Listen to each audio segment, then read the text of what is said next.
The smoke lingered in the air like a somber veil, choking and thick, as three women stood motionless amid the charred ruins of what had once been their homes in Concord, Colorado Territory. 1873.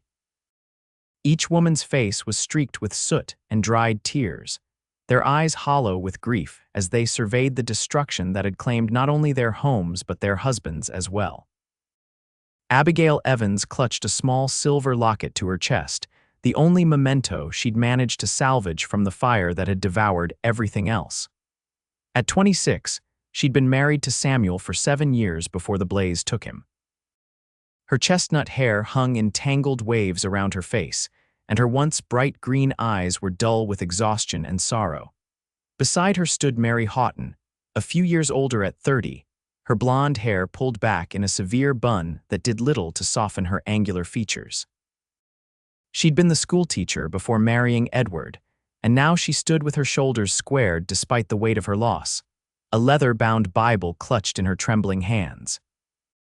The third widow, Sarah Thompson, barely 23 and married just 2 years to her childhood sweetheart Robert, knelt in the ashes, her fingers sifting through the debris as if she might still find something worth saving. Her dark hair fell in a curtain around her face, hiding the tears that hadn't stopped since the night of the fire. The women had been neighbors, friends who'd shared meals and celebrations, who'd helped birth each other's babies and tended each other's gardens. Now they shared only grief and the uncertain future that stretched before them in this unforgiving land. The sound of hoofbeats broke the heavy silence, drawing their attention to the horizon where a lone rider appeared, silhouetted against the setting sun. The women watched as he approached, his horse kicking up dust along the trail that led to what remained of their small settlement. Abigail shaded her eyes against the glare. "Someone's coming," she said, her voice rough from smoke and crying. Mary stepped forward, instinctively moving in front of the other two women. "Probably another vulture come to pick at what's left," she said bitterly. They'd already seen their share of opportunists in the days since the fire, men offering to buy their land for a fraction of its worth, taking advantage of their vulnerability.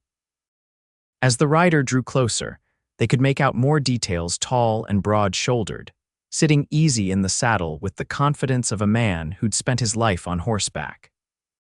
His hat was pulled low, shading his eyes, but they could see the dust of the trail on his clothes and the weathered tan of his skin. "Ladies," he called out as he reined in his horse, a sturdy palomino that snorted and pawed at the ground. "Name's Thomas Garrett, folks call me Tom." He removed his hat, revealing a shock of sun-bleached brown hair and eyes the color of a summer sky. His face was handsome despite the scar that ran along his jawline, a reminder of some past violence.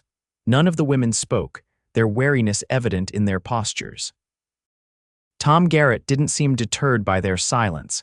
He dismounted with fluid grace, leading his horse closer but keeping a respectful distance. "I heard about what happened here," he said, his voice gentle but carrying a hint of steel beneath. "Came to offer my help." Mary laughed, a brittle sound with no humor in it. "And what help might that be, Mr. Garrett? Unless you can raise the dead or rebuild our homes with your bare hands, I don't see what you could possibly do for us." Tom's expression didn't change at her harsh words. "I can't bring back what you've lost," he acknowledged, "but I've got supplies, food, blankets, tools, and I've got strong hands willing to work." He gestured toward his horse, where they could see bulging saddlebags and parcels strapped behind the saddle. Abigail stepped forward, ignoring Mary's warning glance. "Why would you help us? You don't know us." Tom met her gaze steadily. "Don't need to know you to see you need help. Been riding circuit as a farrier and handyman. Heard about the fire in the last town I passed through." He paused. "I know what it's like to lose everything. Had a place of my own once up in Montana Territory. Lost it all in a flash flood." There was truth in his eyes, a shared understanding of loss that resonated with Abigail. She nodded slowly. "I'm Abigail Evans. This is Mary Houghton and Sarah Thompson." She gestured to each woman in turn. "We appreciate the offer, Mr. Garrett, but we'll take your help," Sarah interrupted, rising from the ashes with a new determination in her tear-stained face. "If you're sincere." "Sarah," Mary protested, but Sarah shook her head. "We have nothing left, Mary. No homes, no husbands, barely enough supplies to last the week. If this man is offering help, we'd be fools to turn it away. Tom nodded, a ghost of a smile touching his lips. Wise decision, madam. We can start by setting up some proper shelter. He looked around at the devastation. Is there anywhere nearby that's still standing? Somewhere you can stay while we rebuild? Abigail pointed to a small structure at the edge of what had once been their little community. The old stone springhouse. It's small, but the fire didn't touch it. That'll do for now, Tom said, already untying the supplies from his horse. Let's get you ladies settled and we can figure out what comes next. As they walked toward the springhouse, Abigail felt something stir within her, not hope, not yet, but perhaps the first tentative steps toward it. This stranger, this cowboy who'd ridden in from nowhere, couldn't restore what they'd lost. But his presence offered a chance, however slim, that they might find a way forward through the ashes of their former lives. The springhouse was cramped but solid, its stone walls providing a welcome respite from the elements. Tom worked efficiently, unloading his supplies and organizing them with practiced ease. He'd brought more than they expected, not just food and blankets, but medical supplies, seeds for planting, and even a few books, which brought a fleeting smile to Mary's face. First things first, Tom said as the sun began to set. Let's get a fire going and some food in your bellies. He retrieved a small iron pot from his saddlebags and set about preparing a simple stew with dried beef, beans, and the few vegetables he'd brought. As the women watched him work, they exchanged glances, communicating silently in the way of friends who have known each other through joy and sorrow. There was caution in Mary's eyes, guarded interest in Sarah's and in Abigail's, a careful assessment of the man who'd appeared like an answer to prayers they'd been too heartsick to voice. How did it happen? Tom asked quietly as he stirred the stew. The fire, I mean. The women fell silent, the pain of the memory still too fresh. Finally, Abigail spoke, her voice steady despite the grief that threatened to overwhelm her. It was late. We were all asleep. She twisted the wedding band that still circled her finger. Samuel, my husband, he woke me. Said he smelled smoke. By the time we got outside, the Thompsons' house was already engulfed. She glanced at Sarah, who had drawn her knees to her chest, eyes closed against the memory. The men went back in, Mary continued when Abigail faltered. All of them. Edward to help the Thompsons, Samuel to help Edward and Robert. She shook her head. We don't know why the fire spread so fast. 1 minute they were there, the next. The roof collapsed, Sarah whispered. We could hear them shouting and then, nothing. Tom bowed his head, respecting their grief with his silence. When he spoke again, his voice was gentle. I'm sorry for your loss, ladies, truly. The simple words, sincerely spoken, broke something open in Abigail. Tears she thought had run dry welled up again, spilling down her cheeks. Sarah moved to her side, wrapping an arm around her shoulders, and even Mary's stern expression softened with shared pain. They ate in silence as darkness fell, the stew warming their bodies if not their spirits. When they'd finished, Tom excused himself to tend to his horse, giving the women privacy to arrange their meager sleeping quarters in the cramped space. What do you make of him? Sarah asked in a hushed tone once he was gone. Mary frowned. I don't trust easily, especially not men who appear out of nowhere with convenient timing. But we need the help, Abigail pointed out. And he seems genuine. Samuel seemed genuine too when you first met him, Mary reminded her gently. So did Edward. So did Robert. Men can see many things until you really know them. That's not fair, Sarah protested. Our husbands were good men. They were, Mary agreed. But this stranger, we know nothing about him except what he's chosen to tell us. Abigail sighed, too exhausted to argue. Let's just get through tonight. We can decide what to do in the morning. When Tom returned, he brought more blankets and set up his own bedroll outside the door of the springhouse. I'll keep watch, he said simply, tipping his hat to them before settling down with his back against the stone wall, his rifle across his knees. Inside, the women huddled together for warmth and comfort, each lost in her own thoughts as sleep claimed them one by one. Abigail was the last to succumb, her mind turning over the events of the day and the unexpected arrival of Thomas Garrett. There was something about him, a steadiness, a quiet strength that tugged at her despite her caution. As she drifted off, she found herself hoping, against her better judgment, that the morning might bring not just another day of grief, but perhaps the first glimmers of a way forward. The dawn broke clear and cold, the October air crisp with the promise of winter not far behind. Abigail woke to the smell of coffee brewing and the soft murmur of voices outside the springhouse. She sat up, careful not to disturb Sarah, who still slept beside her, and noticed Mary's absence. Wrapping a blanket around her shoulders, Abigail stepped outside to find Mary and Tom engaged in conversation by a small fire. They fell silent at her approach, and Tom immediately stood, offering her a steaming cup of coffee. "Morning, Mrs. Evans," he said, his voice carrying the same gentle tone as the night before. "Hope we didn't wake you. Please call me Abigail," she said, accepting the coffee gratefully. The warmth of the cup seeped into her cold fingers. "And no, you didn't wake me." Mary gave her a look that Abigail couldn't quite interpret, part warning, part resignation. "Mr. Garrett was just telling me his plans for the day.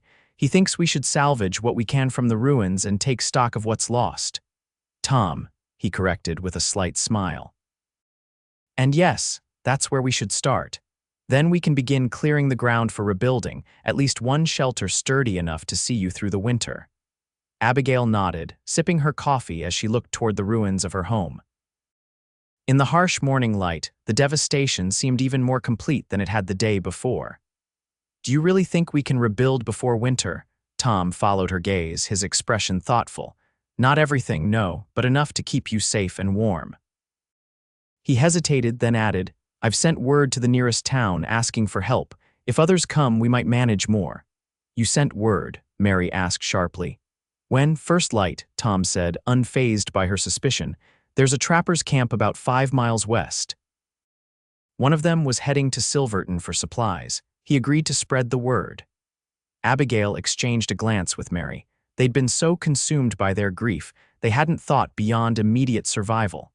The idea that others might come, that help might be on the way, sparked a tentative hope. Sarah emerged from the springhouse, rubbing sleep from her eyes. Her dark hair was tousled, and her face bore the marks of tears shed in the night, but there was a determined set to her jaw that hadn't been there the day before. "I heard," she said, joining them by the fire. "I think it's a good plan. Sitting here weeping won't bring our husbands back or rebuild our homes." Mary's expression softened as she looked at the youngest of their group. "You're right, Sarah. I suppose I've been so focused on what we've lost that I haven't been able to think about what comes next." Tom nodded, his eyes scanning the horizon as if gauging the day ahead. "Life has a way of moving forward whether we're ready or not," he said, a hint of old pain in his voice. "Best we can do is move with it." The day passed in a blur of activity. Tom proved to be as good as his word, working tirelessly alongside the women as they sifted through the ashes of their former lives. Each small treasure recovered a charred photograph, a partially melted piece of silverware. A singed book was celebrated as a victory against the total loss they'd faced. By midday, they'd cleared enough space in what had been Abigail's home to begin planning a temporary shelter. Tom revealed yet another skill as he sketched out a simple but sturdy design in the dirt, explaining how they could use the stone foundation that remained intact as a starting point. "This is just temporary," he emphasized as the women studied his plan. "Something to get you through the winter. Come spring, we can build proper homes." The "we" didn't escape Abigail's notice, nor the way he spoke of spring as if it were a foregone conclusion that he would still be with them then. She wasn't sure how she felt about that, about the ease with which this stranger had inserted himself into their lives, or the surprising comfort his presence brought. As the afternoon wore on, the physical labor provided a welcome distraction from grief. Abigail found herself working alongside Tom, clearing debris while Mary and Sarah sorted through what could be salvaged. There was something steadying about his presence, about the sure way he moved and the quiet respect he showed for their loss. "You were married?" she asked during a brief rest, remembering his mention of losing everything in Montana. Tom paused, wiping sweat from his brow with his sleeve. "Yes," he said after a moment. "Her name was Alina. We had a small ranch, nothing fancy, but it was ours." He looked away, his gaze distant. Flash flood took it all, the house, the livestock, Eleanor. His voice trailed off, and Abigail didn't press for more. I'm sorry, she said simply, understanding now the depth of empathy in his eyes when they'd spoken of their own losses. He nodded, acknowledging her sympathy with a small smile that didn't quite reach his eyes. It was 5 years ago. You learned to carry it differently after a while, but you never really put it down. The honesty in his words resonated with Abigail. She thought of Samuel, of the future they'd planned together, of the children they'd hoped for but never had. The wound was raw, bleeding, but Tom's words offered a glimmer of understanding that one day, perhaps, the pain might become something she could carry rather than something that threatened to crush her. As the sun began to set, they gathered again around the fire. Tom had managed to construct a rough lean-to against one wall of the springhouse, providing additional shelter for the night. The improvement was small but significant, a tangible sign of progress in a situation that had seemed hopeless just a day before. They ate a simple meal of beans and the last of the dried beef, supplemented with wild onions that Sarah had found growing near the creek. The conversation was sparse but less strained than the night before, each of them too tired for suspicion or complex emotions. Tomorrow we'll start on the frame for the shelter, Tom said as they finished eating. If the weather holds, we might have walls up by nightfall. You make it sound so simple, Mary remarked, though the edge had gone from her voice. Tom shrugged. Not simple, just necessary. He glanced at each of them in turn. You ladies are stronger than you know. You're still standing, still fighting. That counts for something. The quiet confidence in his words settled over them like a bomb. They were still broken, still grieving, but perhaps not as helpless as they'd felt before his arrival. As they prepared for another night in their cramped quarters, Abigail found herself watching Tom as he banked the fire, his movements efficient and practiced. There was more to him than met the eye. She was certain depths of experience and perhaps pain that he kept carefully guarded. Before she turned in, she approached him where he sat keeping watch, his rifle once again across his knees. Thank you, she said softly, for everything you're doing. He looked up at her, the firelight casting shadows across his face that emphasized the strong lines of his jaw and cheekbones. No need for thanks, Mrs. Abigail, he corrected himself. Just doing what anyone would. No, she disagreed, surprising herself with the certainty in her voice. Not anyone, not everyone would ride towards smoke and strangers' grief when they could ride away. Something flickered in his eyes, surprise, perhaps, or recognition before he nodded, accepting her gratitude with quiet dignity. Get some rest, he said gently. Tomorrow will be another long day. As Abigail settled beside Sarah and Mary in the springhouse, she felt the weight of the past days pressing down on her, yet somehow less crushing than before. Sleep came more easily than she expected, and for the first time since the fire, her dreams were not filled with flames and screams, but with the steady rhythm of hammers and the promise of walls rising from ash. The following days fell into a pattern of hard work and gradual progress.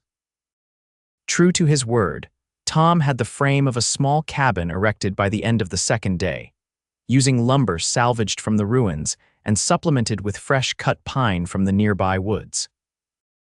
The women worked alongside him, learning as they went how to notch logs, how to mix mud and straw for chinking, how to split shingles for the roof. Word had indeed spread to neighboring settlements, and by the third day, help began to arrive. First came a family from a homestead 10 miles east, bringing food and offers of assistance. Then 2 young men from Silverton, drawn by the promise of paid work that Tom had apparently arranged, though none of the women knew where he'd gotten the money. By the end of the week, their small camp had grown to include nearly a dozen helpers, all working together to rebuild what had been lost through it all. Tom remained the quiet center, directing the work with a natural authority that no one questioned. He seemed to know instinctively what each person could contribute, assigning tasks that matched their abilities and keeping spirits high despite the daunting nature of their undertaking. Abigail found herself working closely with him, their partnership evolving naturally as they discovered a shared practicality and determination. She noticed things about him that she might not have in less intense circumstances: the careful way he listened when anyone spoke, the small kindnesses he extended without drawing attention to them, the shadows that sometimes crossed his face when he thought no one was looking.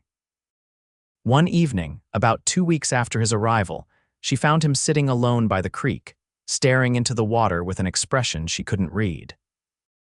The main cabin was nearly complete, with walls and a roof that would keep out the coming winter weather, and the larger group had retired to the tents and makeshift shelters that had sprung up around their work site. "May I join you?" she asked, hesitating at the edge of the small clearing. Tom looked up, surprise evident in his face before he composed it into a welcoming smile. "Of course." Abigail settled beside him on a flat rock, drawing her shawl tighter around her shoulders against the evening chill. For a while they sat in companionable silence, watching the water flow over smooth stones. "You've done so much for us," she said finally. "More than we could have expected from anyone, let alone a stranger." He shrugged, a gesture she'd come to recognize as his way of deflecting praise. "Seems to me you ladies have done most of the work yourselves. I just pointed the way." "That's not true, and you know it," Abigail said, surprising herself with the firmness in her voice. "Without you, we might still be standing in the ashes, too shocked to move forward." Tom was quiet for a long moment, his fingers idly tracing patterns in the dirt beside the rock. "After Alina died," he said finally, "I was lost, wandered for months, taking odd jobs, drinking too much, picking fights I couldn't win." He glanced at her, then back at the creek. "There was a man, a blacksmith in a town whose name I don't even remember. He gave me work when I didn't deserve it, put me back together when I got beaten half to death in a bar brawl, never asked for anything in return except that I straighten myself out." Abigail listened, understanding dawning. "So you're paying it forward," he nodded. "Something like that. Figure we're all just trying to make our way through this life. Sometimes we need a hand up." "And sometimes we need to be the hand," Abigail finished softly. Their eyes met, and something passed between them, an understanding, a connection that went beyond words. For the first time since the fire, Abigail felt fully present in her body, aware not just of her grief but of the world continuing around her, of the man beside her whose kindness had become a lifeline. The moment was broken by Mary's voice calling from the camp. Abigail stood, brushing dirt from her skirts. "We should get back, they'll be wondering." Tom rose as well, and they walked side by side toward the lights of the camp, neither feeling the need to fill the silence with unnecessary words. The cabin was finished just as the first snow fell, a light dusting that melted by midday but served as a reminder that winter wouldn't wait for them to be ready. It was a simple structure, just one room with a stone fireplace and shuttered windows, but to the three women who had stood in the ashes of their homes mere weeks before, it was a miracle. Most of their helpers had returned to their own homes and responsibilities, promising to return in the spring to assist with more permanent rebuilding. Only Tom remained, moving his bedroll to a small lean-to he'd constructed for himself, a respectful distance from the cabin. On the night they moved into the new cabin, Sarah surprised everyone by producing a bottle of blackberry wine she'd managed to salvage from the ruins of her cellar. "I was saving it," she explained as she poured small amounts into tin cups for each of them, "for something worth celebrating." They gathered around the fireplace, the warmth of the flames and the sweet wine creating an atmosphere of tentative celebration. Mary, who had remained the most reserved of the three, was the first to raise her cup. "To our new beginning," she said, her voice steady but her eyes bright with unshed tears. "And to Samuel, Edward, and Robert, who would be proud of what we've accomplished." "To new beginnings," the others echoed, drinking to the bittersweet toast. As the evening progressed, a sense of possibility seemed to fill the small cabin. They talked of the future of gardens to be planted in the spring, of the trading post Mary hoped to establish, of the children Sarah still yearned for. "And you, Abigail?" Tom asked when the conversation turned to her. "What do you see for your future?" Abigail stared into the flames, considering the question. Before the fire, her future had seemed set alife with Samuel, children, the small farm they'd been building together. Now everything was uncertain, yet not entirely bleak. "I think," she said slowly, "I'd like to raise horses. Samuel and I talked about it, but we never had the chance to start." She looked up, meeting Tom's gaze across the fireplace. "I've always loved horses, understood them somehow." Tom nodded, a smile playing at the corners of his mouth. "You'd be good at it. You've got the patience and the gentleness they respond to." The simple confidence in his assessment warmed her more than the wine or the fire. She found herself returning his smile, feeling a flicker of something she hadn't expected to feel again, not happiness, exactly, but a kind of quiet hope. Later, as Sarah and Mary retired to their pallets on opposite sides of the cabin, Abigail lingered by the fire.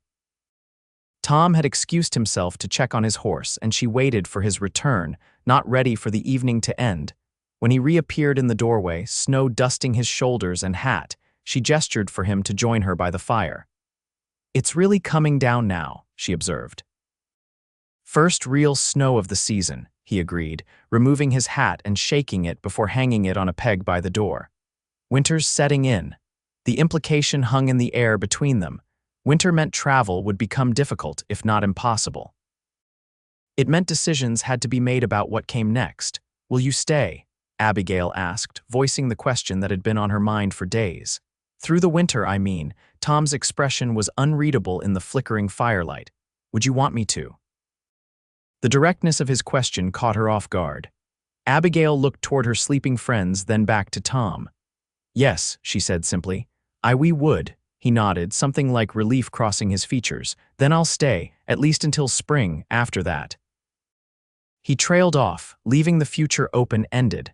Abigail understood. They were all still finding their footing in this new reality, still learning to trust the ground beneath them. Making plans beyond the immediate future felt like tempting fate. "Thank you," she said, reaching out impulsively to touch his hand. The contact was brief but charged with unspoken meaning. Tom's eyes widened slightly at the touch, but he didn't pull away. Instead, he turned his hand over, briefly clasping hers before releasing it. "Get some rest, Abigail," he said gently. "Tomorrow's another day." As she settled onto her pallet, listening to the wind howl outside and the comfortable sounds of the cabin creaking around her, Abigail reflected on how much had changed in such a short time. The grief was still there, a constant companion that she suspected would never entirely leave her.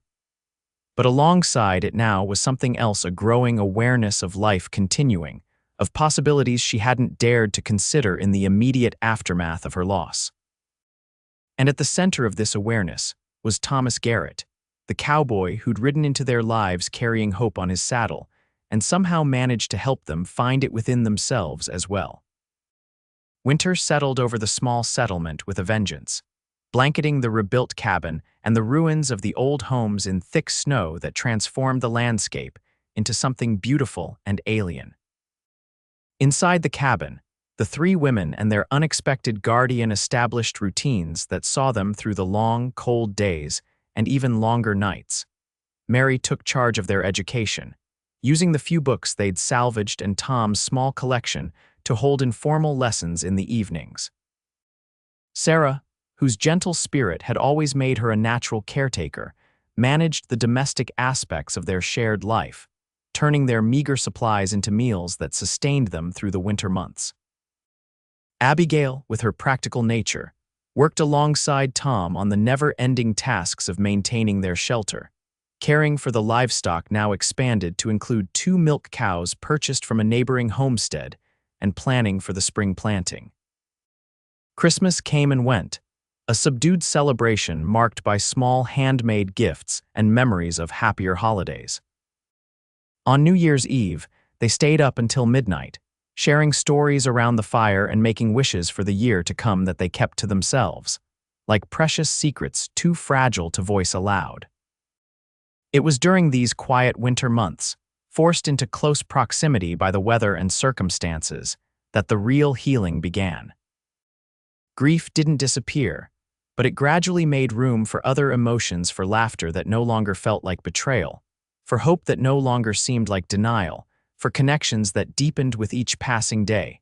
For Abigail, the most significant of these connections was with Tom.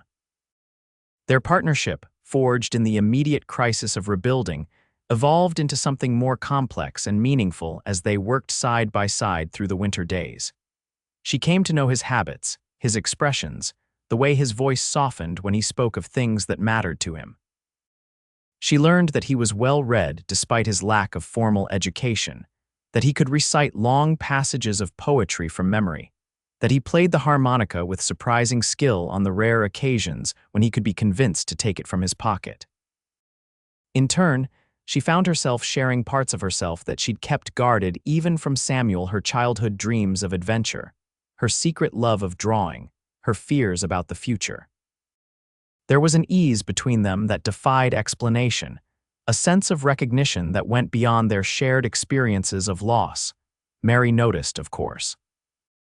Nothing escaped her sharp eyes, especially not the way Abigail's face brightened when Tom entered a room or the lingering glances they exchanged over simple tasks. "You're falling for him," she observed one afternoon in late January when they were alone in the cabin, Tom and Sarah having gone to check traps in the nearby woods. Abigail's hands stilled on the shirt she was mending one of Tom's, worn thin at the elbows. "I don't know what you mean," she said, but the flush rising to her cheeks belied her words. Mary sighed, setting aside the ledger where she'd been calculating their remaining supplies. "Abigail, I've known you since you came to Concord as Samuel's bride. I've never seen you look at anyone the way you look at Thomas Garrett, not even Samuel." The words hung in the air between them, at once an accusation and a simple statement of fact. Abigail felt tears prick at her eyes, guilt and confusion warring with the feelings she'd been trying to ignore. "Samuel's only been gone 4 months, she whispered. "How can I?"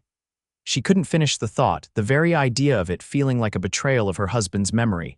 Mary moved to sit beside her, taking the shirt from her trembling hands. "Samuel loved you, Abigail. He wanted your happiness above all else." She paused, choosing her words carefully. "I don't think he would want you to close your heart forever, especially not to a man who's done so much for us. But what about you and Sarah? How would you feel if—" Again, Abigail couldn't complete the sentence. Mary's expression softened. "Sarah is young. She'll find her way in time. As for me," she smiled wryly, "I had my great love. If Edward taught me anything, it's that life is too short to deny joy when it presents itself." Before Abigail could respond, the door opened, bringing a gust of cold air and the sound of laughter as Tom and Sarah returned, their cheeks reddened by the winter air and their arms full of rabbit and squirrel from the successful trapping expedition. The moment passed, but Mary's words stayed with Abigail, surfacing in her thoughts as January gave way to February, and the days began, almost imperceptibly, to lengthen. She found herself watching Tom more closely, noticing the way he interacted with each of them, his patience with Mary's occasionally sharp manner, his gentle encouragement of Sarah's growing confidence, his quiet respect for Abigail herself. It was Sarah who finally pushed events forward, in her own unassuming way. One evening in mid-February, as they sat around the fire after dinner, she announced her intention to return to her parents' home in Denver come spring. "I've been thinking about it for some time," she explained in response to their surprised expressions. "I love you all and I'm grateful for everything we've built together, but I need to start fresh, somewhere without so many memories." Mary nodded slowly, understanding in her eyes. "I've had similar thoughts," she admitted.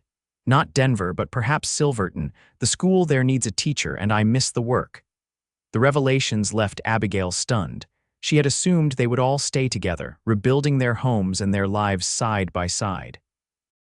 The thought of being separated from the women who had become more like sisters than friends during their shared ordeal was painful, yet she could understand their need for new beginnings.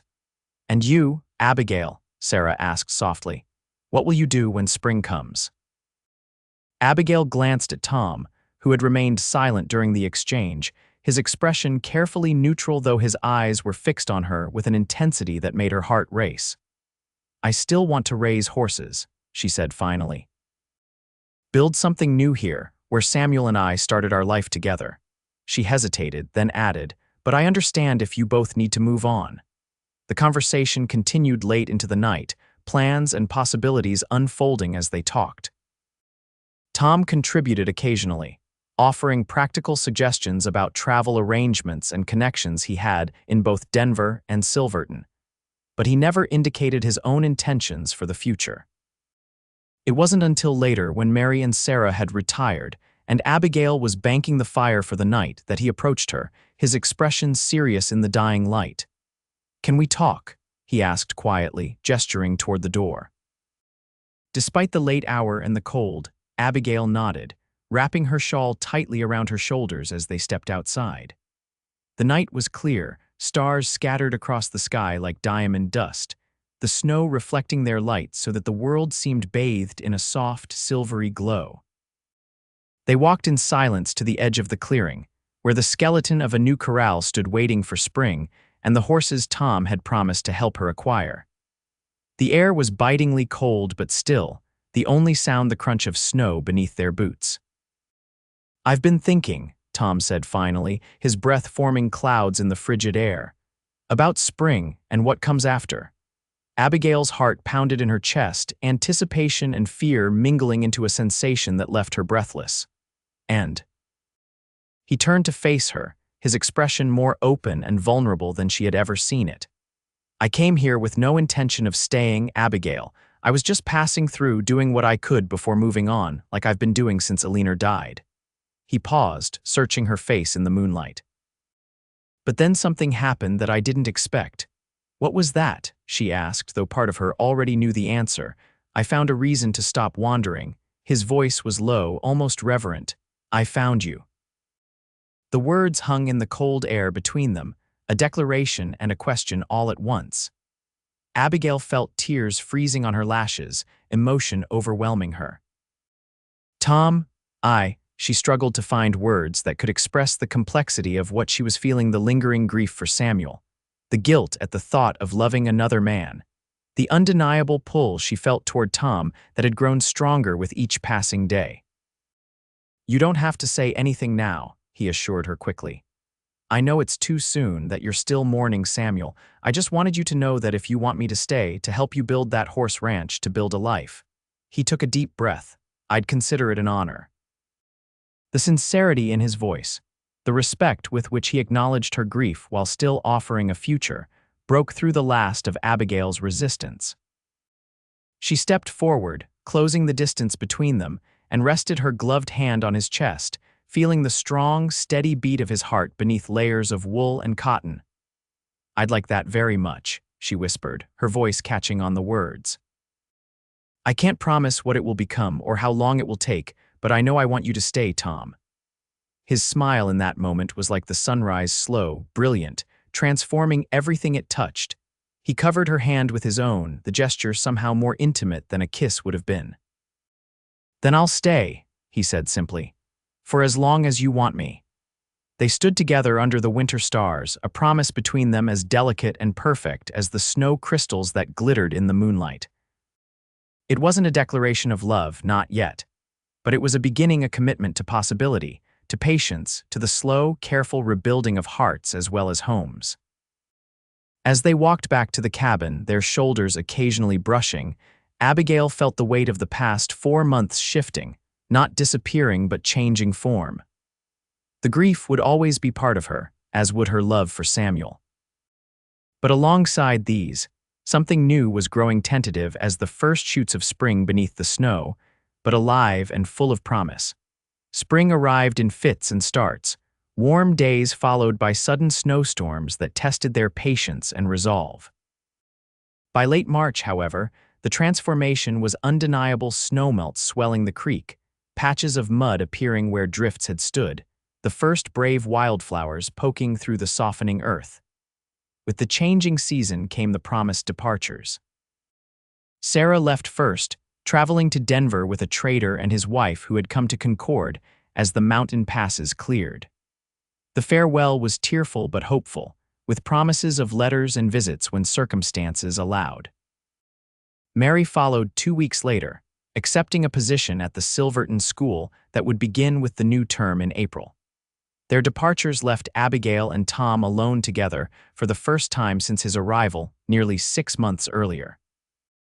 The cabin, which had seemed cozy with 4 occupants, now felt spacious, almost echoing with the absence of the other women's voices and movements. They established new routines, careful to maintain appropriate boundaries despite the changed circumstances. Tom continued to sleep in his lean-to, now improved with better walls and a more substantial roof, while Abigail remained in the cabin. During the day, they worked side by side, clearing land for planting, repairing winter damage, and beginning construction on a proper stable for the horses that would form the foundation of their planned enterprise. Word had spread through the territory about their undertaking, and offers of help came from unexpected quarters. A rancher from the eastern plains, hearing of their plans through the network of traders and travelers that connected the scattered settlements, arrived one day leading 4 sturdy mares. A gift, he claimed, was repayment for kindness Tom had shown his son years before. Tom accepted the gift with gracious humility, explaining to Abigail later that he'd once pulled the boy from a river during a flash flood at considerable risk to his own life. "You never mentioned it," Abigail said as they settled the mares in the newly completed corral. Tom shrugged, that familiar gesture that minimized his own actions. "Wasn't worth mentioning. Anyone would have done the same." "Not anyone," Abigail contradicted him, echoing her words from months before. "Not everyone would risk their life for a stranger's child." He looked uncomfortable with the praise, as he always did, but there was a warmth in his eyes when he met her gaze that made her heart skip a beat. "Well, it seems to have paid off. These mares are good stock, just what we need to start building our herd." The hour wasn't lost on Abigail. More and more they spoke of the future in shared terms: our ranch, our plans, our home.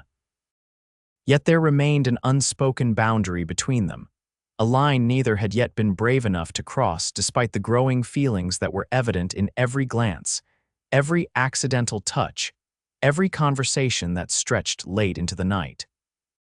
It was Abigail who finally gathered the courage to address what had been building between them. On a warm evening in early May, as they sat on the porch of the cabin watching the sunset paint the western sky in shades of gold and crimson, she turned to Tom with determination in her eyes. "I've been thinking," she began, her voice steadier than she felt. Tom set aside the piece of harness he'd been repairing, giving her his full attention. "About us." The simple word hung in the air between them, laden with meaning. "About what's happening between us and what we're going to do about it." A shadow of uncertainty crossed Tom's face. "Abigail, if I've overstepped or made you uncomfortable in any way, no," she interrupted, reaching out to touch his arm. "That's not what I mean at all, I mean." She took a deep breath, gathering her courage. "I mean that I care for you, Tom, more than I expected to, more than I thought possible after Samuel." The admission seemed to take him by surprise. For a moment he sat perfectly still, his eyes searching hers as if to confirm the truth of her words. Then slowly he covered her hand with his own. "I care for you too, Abigail, have from almost the first moment, though I tried not to. Didn't seem right with you grieving with all you'd lost." The honesty in his voice, the careful respect with which he'd held himself back, only confirmed what she already knew about the kind of man he was. Abigail turned her hand beneath his, interlacing their fingers in a gesture that felt both daring and inevitable. "I'll always love Samuel," she said softly. "He was my husband, my partner, a good man who deserved a long life that he didn't get, but losing him taught me that life is too precious and too uncertain to waste." Tom nodded, understanding in his eyes. "Eleanor will always be part of me too. But she wouldn't want me to be alone forever, any more than I think Samuel would want that for you." The mention of their lost spouses created a moment of shared remembrance, an acknowledgement of the past that would always be part of them. Then Abigail leaned forward, closing the distance between them with a deliberate movement that left no doubt about her intentions. Their first kiss was gentle, tentative, a question and an answer all at once. When they parted, Tom's hand had come up to cup her cheek, his touch as light as if she were made of something fragile and precious. "I love you, Abigail Evans," he said, his voice rough with emotion. "Have for months now, wasn't sure I'd ever get to tell you that." The words, so simple and direct, brought tears to her eyes. I love you too, she whispered, the admission both frightening and freeing, and I'm ready to start building a future if you still want that. His smile was all the answer she needed, but he gave her words as well. Nothing in this world I want more. They sat together as twilight deepened into night, talking of practical matters, how they would formalize their relationship, what it would mean for their plans, when they might travel to the nearest town with a preacher. But beneath the practical discussions ran a current of joy and wonder, the recognition that out of tragedy and loss, something beautiful and unexpected had grown. Later that night, as Abigail prepared for bed in the cabin that now felt too empty without Tom's presence, she found herself drawn to the small wooden box where she kept her most precious possessions. Opening it, she lifted out Samuel's pocket watch, the silver case tarnished but still bearing the inscription from their wedding day. To Samuel, all my love, all my days. Abigail. She held it for a long moment, tears blurring her vision as she remembered the man who had been her first love, the life they had shared, the future that had been stolen from them. Then, gently, she placed the watch back in the box and closed the lid. Goodbye, my love, she whispered into the quiet room. It wasn't a final farewell. Samuel would always be part of her, but it was an acknowledgement that she was choosing to move forward, to embrace the second chance at happiness that had come to her in the most unexpected way. Outside, the stars wheeled overhead, marking the passage of time with their ancient light. Inside the cabin, Abigail Evans slept peacefully for the first time in many months, her dreams not of fire and loss but of horses running free across sunlit meadows and the man with kind eyes who had helped her find hope among the ashes. Summer brought with it a flurry of activity and change. The small settlement that had been nearly destroyed by fire began to rebuild in earnest, with new families arriving to claim the vacant land and construct homes. Abigail and Tom's horse ranch, modest but growing, became a focal point for the community, a symbol of resilience and new beginnings that inspired others to put down roots in the shadow of past tragedy. In June, they traveled to Silverton, where Mary had established herself as the town's schoolteacher. The reunion was joyful, filled with updates and shared memories. Mary, looking more settled and content than Abigail had seen her since before the fire, welcomed them into her small home behind the schoolhouse with open arms. "I'm happy for you both," she said after dinner, when Tom had excused himself to give the women time alone. "Truly, Abigail. I can see how good he is for you, how happy you make each other." Abigail squeezed her friend's hand. "Are you happy here, Mary? Really happy?" Mary's smile was genuine, if tinged with the melancholy that would likely always be part of her. "I am. I have my students, my books, my independence. It's a different life than I expected, but a good one." The next day, in the small white painted church that served Silverton's diverse population, Abigail Evans and Thomas Garrett were married in a simple ceremony with Mary as their witness and the town's young preacher officiating. Abigail wore a dress of pale blue silk that Mary had helped her select from the town's only dry goods store. And Tom, clean-shaven and nervous as a schoolboy, wore a new black suit that made him look both handsome and slightly uncomfortable. The vows they exchanged were traditional, but spoken with a depth of feeling that moved even the preacher, who commented afterward that he rarely saw such genuine emotion in couples much younger than they. They exchanged rings, simple bands of gold that Tom had purchased with the proceeds from their first horse sale, and sealed their union with a kiss that promised both passion and enduring partnership. They spent one night in Silverton's small hotel, a luxury neither had experienced in years, before beginning the journey back to their ranch. On the way, they stopped in Denver, where Sarah had made a new life for herself working in her father's mercantile business. She had grown even prettier in the months since they'd last seen her, her natural vivacity returning as she healed from her loss. "I'm courting," she confided to Abigail as they walked arm in arm through Denver's bustling streets. "His name is Daniel, and he's a lawyer with an office near Papa's store. He's kind and smart," and she blushed. "He makes me laugh, which I didn't think would ever happen again after Robert." Abigail hugged her, genuinely delighted by the news. "You deserve happiness, Sarah, we all do."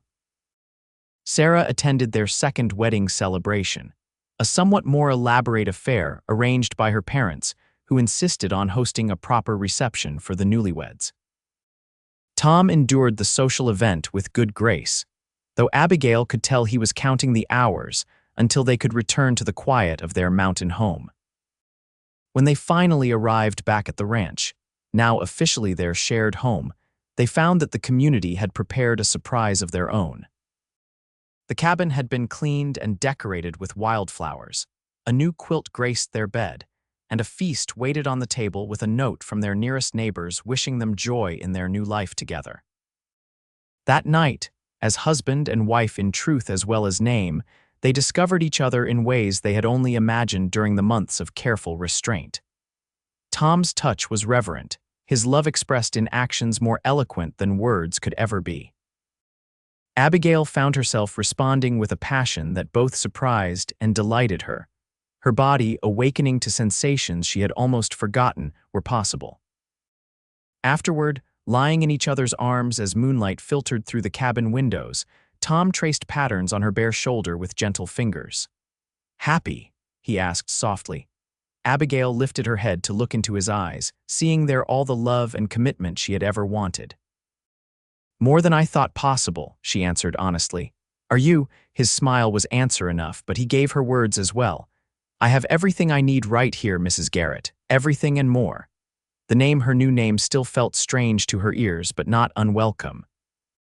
It represented not a replacement of her past, but an addition to it, another chapter in a life that had proven more resilient and full of possibility than she could have imagined in those dark days after the fire. As summer gave way to autumn, their life together fell into comfortable rhythms.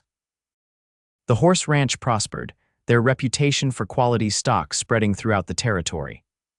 Tom's skill with horses combined with Abigail's head for business proved a formidable combination, attracting buyers from as far away as Kansas City and St. Louis. They expanded the original cabin, adding rooms that might someday house the children they both hoped for, though Abigail, at 30, was realistic about the chances. They built a proper barn and expanded the corrals, hired a young man from a neighboring homestead to help with the increasing workload, and even planted an orchard that would bear fruit in years to come. October brought the anniversary of the fire that had changed everything.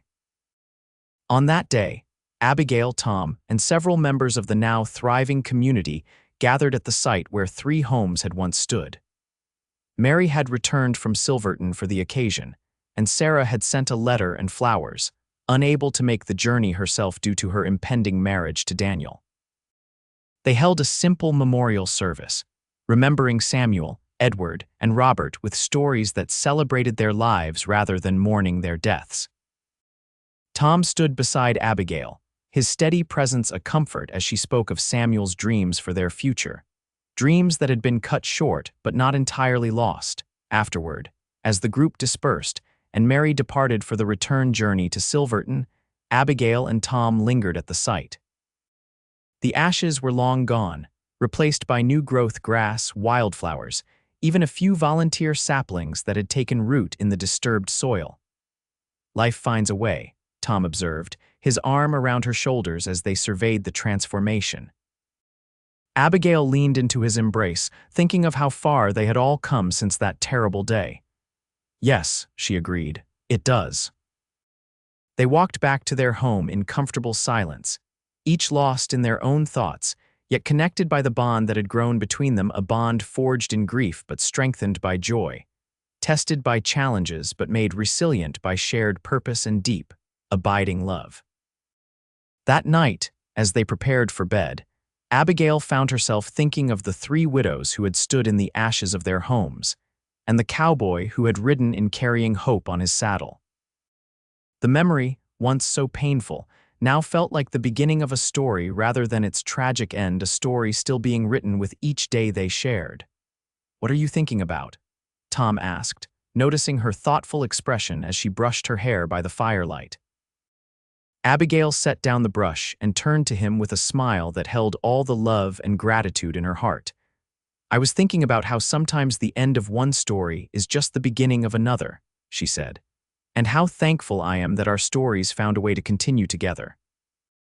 Tom crossed the room to her, taking her hands in his and drawing her to her feet. "Our story," he corrected gently, "and it's just getting started." As winter descended once more on the Colorado mountains, blanketing the land in pristine white, the ranch house glowed with warmth and light against the gathering darkness. Inside, Abigail and Tom Garrett built their life together day by day, their love a testament to the resilience of the human heart and the unexpected gifts that can emerge from even the most devastating loss. The horse ranch flourished over the years, becoming known throughout the territory for its fine stock. Abigail's dream of raising horses had become a reality beyond what she'd imagined, with their bloodlines sought after by ranchers and cavalry alike.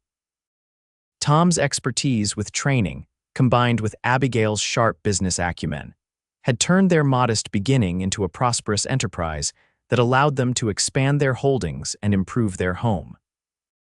The cabin that had once housed 3 grieving widows was now barely recognizable, having been expanded and improved upon until it became a proper ranch house with multiple bedrooms, a spacious kitchen, and even a small library filled with books they'd collected over the years.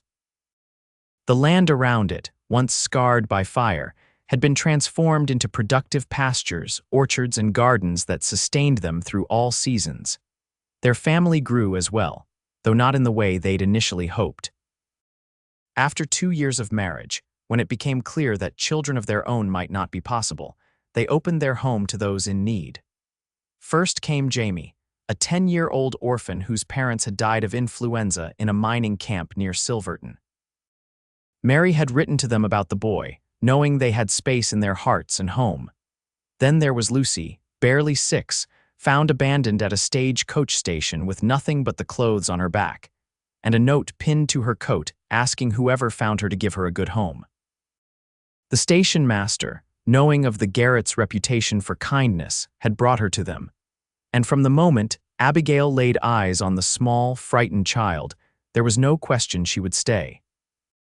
The last to join their unconventional family was Daniel, a Ute boy of 12 whose parents had been killed in one of the increasingly frequent conflicts between settlers and native people.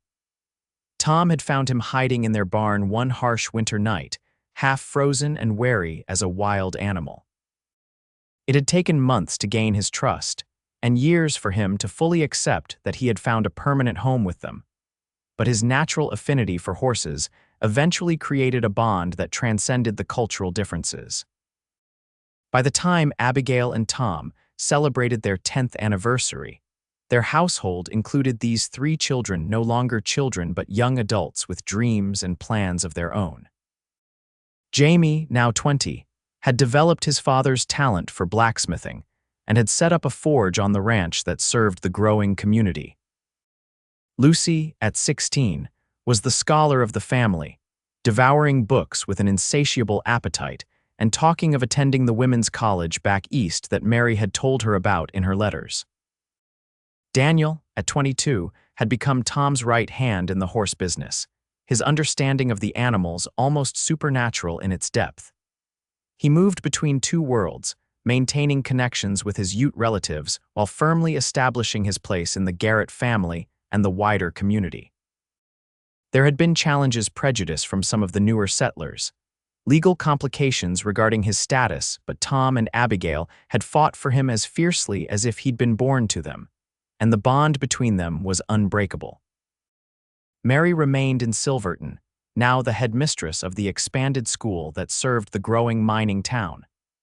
She never remarried, dedicating herself instead to her students and to various causes, particularly the education of girls and the improvement of conditions for the miners' families.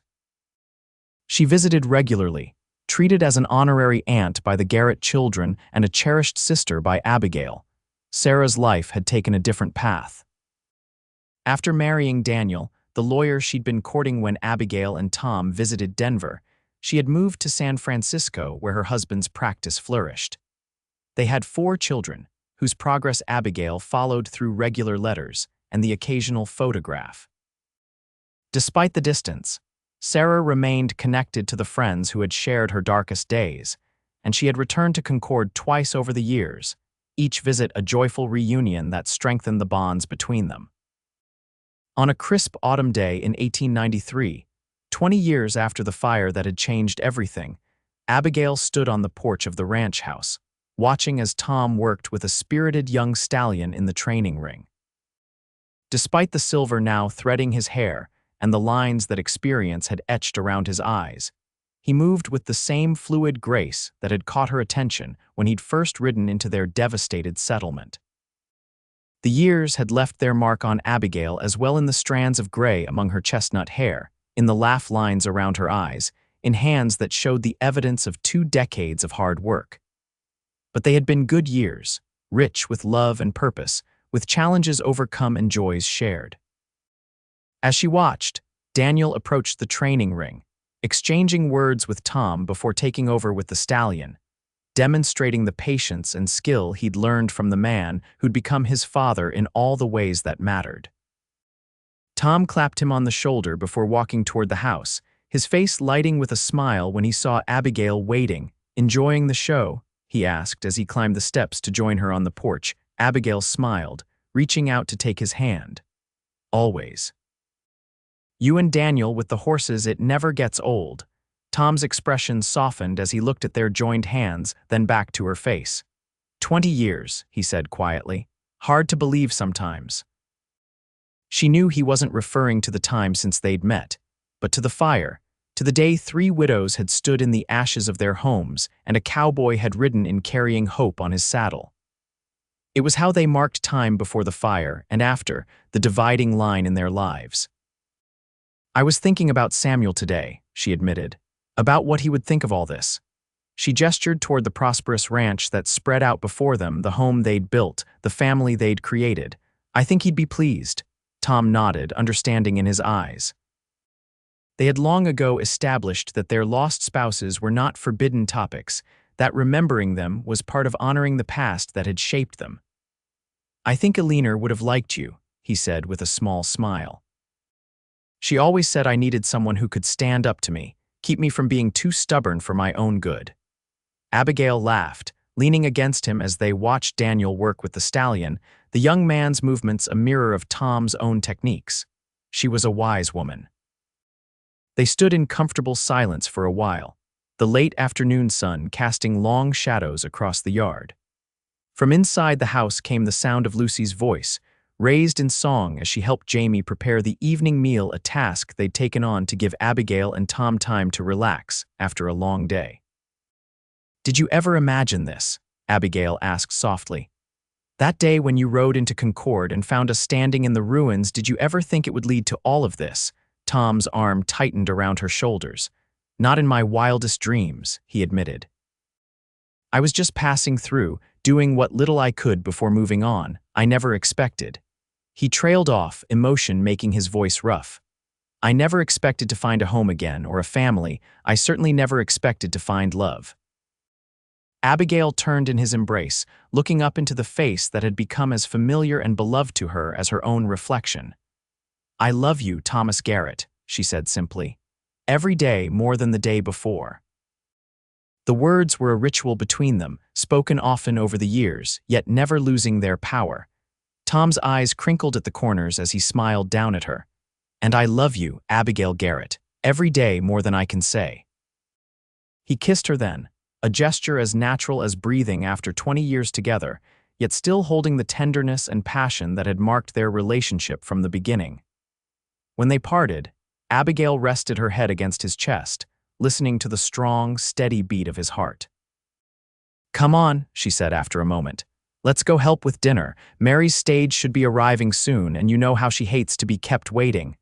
Tom chuckled, the sound rumbling beneath her ear. 20 years, and she still terrifies me a little."